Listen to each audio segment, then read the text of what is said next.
With over 25 years of Magic card design and card mechanics behind us, we can see that it comes to a head at a certain point where mechanics are improved upon.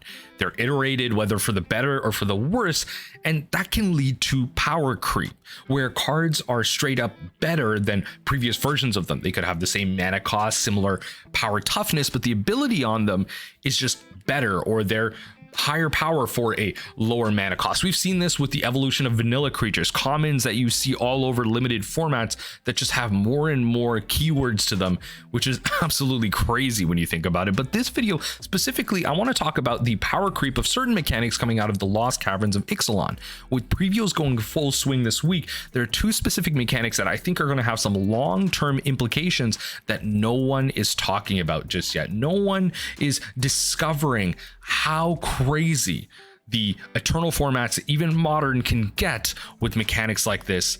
And I think it's worth bringing up. Now, specifically, there's a lot of good things coming out of this set outside of power creep and changes to eternal formats. We have cards like Cavern of Souls being printed into Pioneer. As you can see from Scryfall, not yet Pioneer legal, but we're going to see the even further downfall of counterspells in the Pioneer format, which should create a huge power shift for at least creature-based strategies, giving them more legs, smoother mana, everything that you would want out of a creature deck to prevent interaction, create smoothness in your plays. But speaking of creating power shifts, let's delve back into power creep. Now, the two mechanics I want to talk about are brought up in a recent article that was published talking about the mechanics out of Lost Caverns of Ixalan. Now, this comes with every set, so don't be surprised about this article. And the article also has a mechanics video, and we want to look at both of those today. The article and the video themselves are going to be linked down below, so don't worry about that if you wanted to delve deeper. This one published by Matt Tabak on October 24th.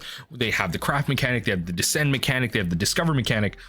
Two of those I'm going to go over specifically. So let's look at the video itself. Let's look at all the way from the beginning. Mechanics to Magic the Gathering, all designed to allow players to spelunk to their heart's content into the depths of Ixalan. Obviously, the first thing to do when searching for underground treasure is to descend.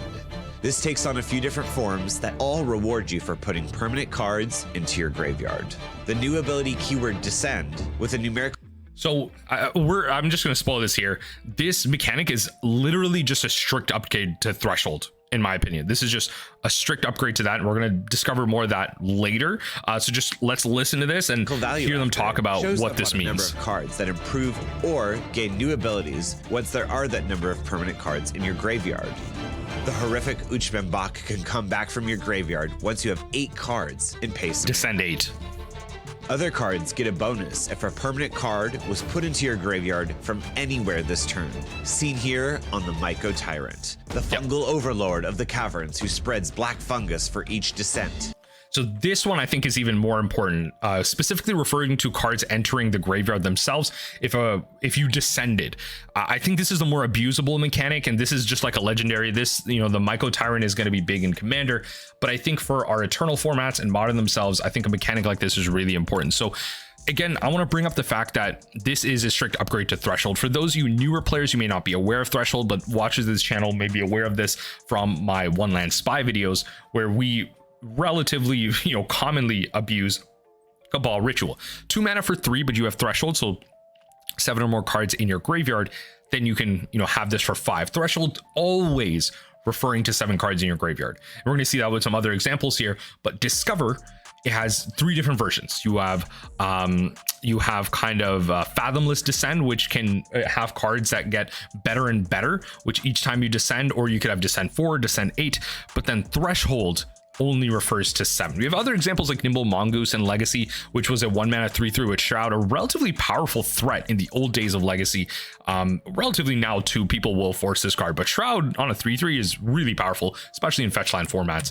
And Cephalid Coliseum, just a regular combo piece. You'll see this in Life from the Loam list, where you can, when you have Threshold, so you're going to be dredging yourself with Life from the Loam, you can then draw 3 cards, then discard 3 cards from your hand. You're not going to be drawing 3 cards, you're going to be dredging most of the time. So that's exactly what cards like this are used for. But something like Lost Caverns of Ixalan, we're going to see cards that don't really use this ability to its full extent. And I think that's fine for a standard legal set, and one that's going to primarily power up the Pioneer format. We're going to see cards like this that are 5 mana for a 3/2 that draw a card, but have flying if you have 4 more permanent cards in your graveyard. So Descend 4 gives it flying. Or we're going to see other cards like Brood Rage Mycoid for 4 mana for a 4/3. At the beginning of your end step, create a 1/1 fungus if you descended this turn. So if a creature or a permanent in general entered your graveyard, whether that be a land, a creature itself, this notably doesn't work with instants or sorceries. Those aren't permanents, but if you had like an enchantment or something, I believe also if a permanent gets countered, so if a creature gets countered, that's still a permanent entering the battlefield, or sorry, the graveyard. So I believe it does work that way. I could be wrong, but something like this is really powerful when you think about its implications in future sets. How can you abuse this mechanic outside of a standard legal set? And that's the conversation I want to have at the end of the video. So let's put a footnote on it. Keep that carrot in front of you. Let's talk about the next mechanic, which is not craft. I'm a little bit further ahead. It is specifically discover. With this new mechanic, you can exile cards from the top of your library until you exile a non-land card with a mana value equal or less than the discover value. So already we're seeing how discover has parallels with Cascade. There are some key differences though. So you're going to notice that you discover equal to the discover number listed on the card, not the CMC. And there's one more key difference that they're just going to talk about here. So you exile cards on the top of your library until you find a card, a spell that is less than or equal to the discover amount. At which point you can cast it at no cost or put it into your hand. And as you cast it or put it into your hand. Now, look, there's a lot to talk about here in terms of strict upgrades. Cascade itself. Let's talk about Violent Outburst. This is obviously a modern powerhouse at the moment. Instant speed.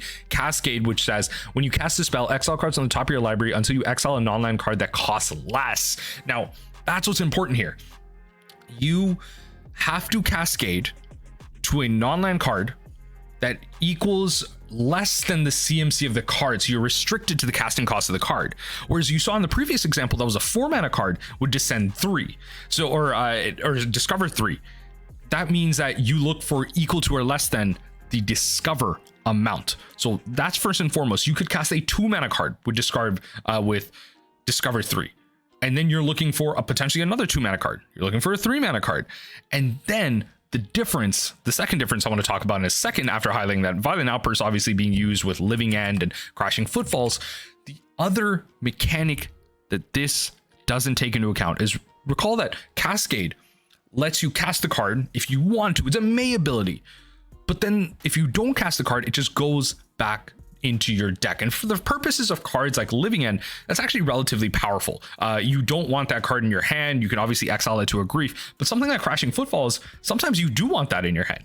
If you don't get to cast it there, you could just pay 1, put it, in suspend and just cast it later. You just want it out of your deck sometimes, and you want to maybe look for other cards that you put in there. Obviously that doesn't happen in the modern Cascade decks, but you could build your deck around that, because the other aspect that they did mention was the fact that the card can be put into your hand. Cast it without paying its mana cost, or put the card into your hand. And this is really powerful, because if you have cards that don't provide maximum value at that moment, you don't need to tuck it back into your deck to find it a future time. You can just keep it in your hand. And with cards like the Evoke Elementals available in Modern, that could be really powerful to then cast those spells. You can then discover into a card that is the color you need to cast an Endurance.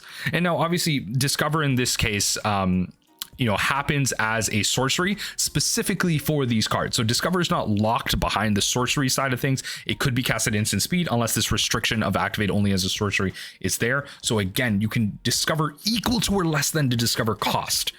And then, which you couldn't print Cascade onto spells like this, because this would be 0. Or you could put it into your hand. So strict upgrades there. And you see this in the mechanics of Cave right now, where you have 5 of the same Cave card available in Lost Caverns of Ixalan. You're going to see a black Cave, a white Cave, all come in and tapped, give you 1 mana. They have the subtype Cave, and they pay 5, sacrifice, tap, discover 4. Now these cards are common, so they seem like really powerful push commons for Pauper. Let me know in the comment section down below if you want to see some brewing with these cards. No one in the Pauper format is relatively aware of where this card could go, but they're really powerful. People will be testing them, and they're strong that way. But in the modern format, people are thinking about this in Amulet of Vigor decks, being able to obviously come in untapped next to the Amulet of Vigor and then activate being able to find more Amulet of Vigors, more of your creatures, heck, even your tutors, and just cast spells for value there. If you're not looking for lands, put those away, cast your spells. Really powerful to have more abilities coming out of your land. So I think we will be seeing the caves in modern, potentially in older formats as well. But specifically when it comes to older formats, we see more powerful mechanics exist in those formats. So if we want them to exist there, we have to push their power level, which we could see in upcoming sets like Modern Horizons. Now, bear with me here. I know a lot of you might be groaning here universally, but I think because these mechanics are specifically underexplored here, I think we're going to see a big shift of them in Modern Horizons. This is where I'm putting my tinfoil hat on, giving my predictions of 2 mechanics that I think are really exploitable.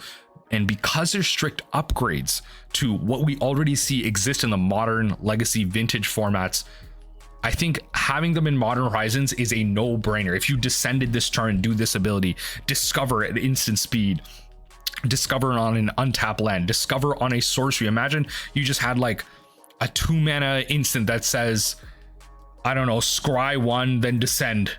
Like, insane, right? There's so much potential with these mechanics. I think they're specifically being underexplored here to see their reception. Obviously things can't change because they design sets 3 years in advance, but I think they're being underexplored here to give just to wet our palates here, get us used to the cards, get us used to the mechanics, just so we can explore them down the line in full force. I think power creep is just the name of the game when it comes to Modern Horizons. You need to sell the set, give it wow factor, and give it things to purchase from, Ren and 6s and the One Rings. Obviously that come out of the Lord of the Rings set, but you need chase cards out of these sets, and those chase cards come through mechanics. You had Hogak with Delve, you had the Elementals with Evoke.